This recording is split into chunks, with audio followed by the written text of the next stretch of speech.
একটা রাষ্ট্রের সরকার যেমন জোর করে আরেকটা রাষ্ট্র দখল করতে পারে না, ঠিক একইভাবে প্রতিটা মানুষ, সে নারী হোক আর পুরুষ হোক, তার অনুমতি ব্যতীত জোর জবরদস্তি পূর্বক তাকে স্পর্শ বা সীমা লঙ্ঘন করতে পারে না। কিন্তু আমরা এই বিগত কয়েকদিন ধরে দেখে যাচ্ছি যে ক্রমবর্ধমান হারে ধর্ষণের হার বেড়েই চলেছে। কিন্তু কেন কেন এটা? এই যে জুলাই অভ্যুত্থান হলো, এই জুলাই অভ্যুত্থানে নারীদের অবদান কোনো অংশে কম ছিল? শুধু এই জুলাই অভ্যুত্থান নয়, যদি আমরা পেছনের ইতিহাসের দিকে তাকাই, সেক্ষেত্রেও কি কোনো ক্ষেত্রে নারীদের অবদান ন্যূনতম কম ছিল? না। কবি নজরুল একটা কথা বলেছে যে কোনো কালে একা হয়নি তো, যেই পুরুষের তরবারি শক্তি দিয়েছে, সাহস দিয়েছে বিজয় লক্ষ্মী নারী। আরে এই আন্দোলনের সময় শুধু শক্তি আর সাহস নয়, বরং নিজের জীবন বাজি রেখে প্রতিটা আন্দোলনে মিছিলের সামনের সারিতে থাকছে নারীরা। তারা তাদের ভাইদের নিরাপত্তা দিয়েছে, সাহস দিয়েছে, তাদের পূর্ণ জীবনের নিরাপত্তা নারীরা দিয়েছে।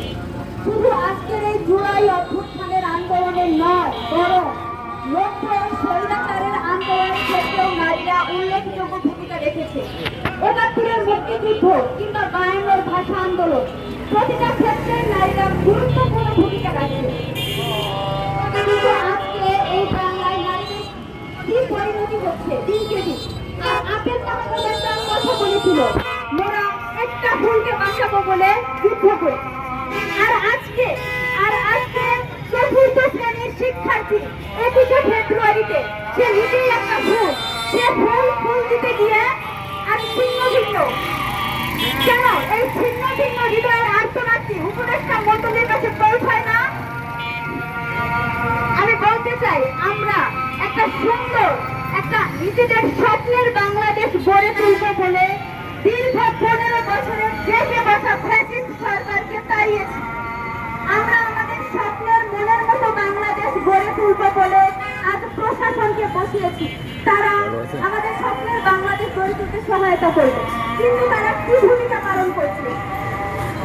চারিদিকে সংস্কার আর সংস্কার, যেদিকে তাকাই না কেন হতাশ হয়ে যাচ্ছে সংস্কারের অবস্থানে। তাদের বলতে চাই, এখনো সময় আছে, অতি দ্রুত দেশকে তারা স্থিতিশীল অবস্থায় নিয়ে আসুক, একটা সুস্থ স্বাভাবিক পরিস্থিতিতে নিয়ে আসুক। যদি তারা নিয়ে আসতে না পারে, তাহলে আমাদের জানা, দীর্ঘ ১৫ বছরের ফ্যাসিস্ট সরকারকে যদি আমরা তাড়াতে পারি, তাহলে এরা কোথাকার কে? তারা তাদের অবস্থান আমাদের কাছে পরিষ্কার করুন, আমরা পরবর্তী ব্যবস্থা নিতে সক্ষম।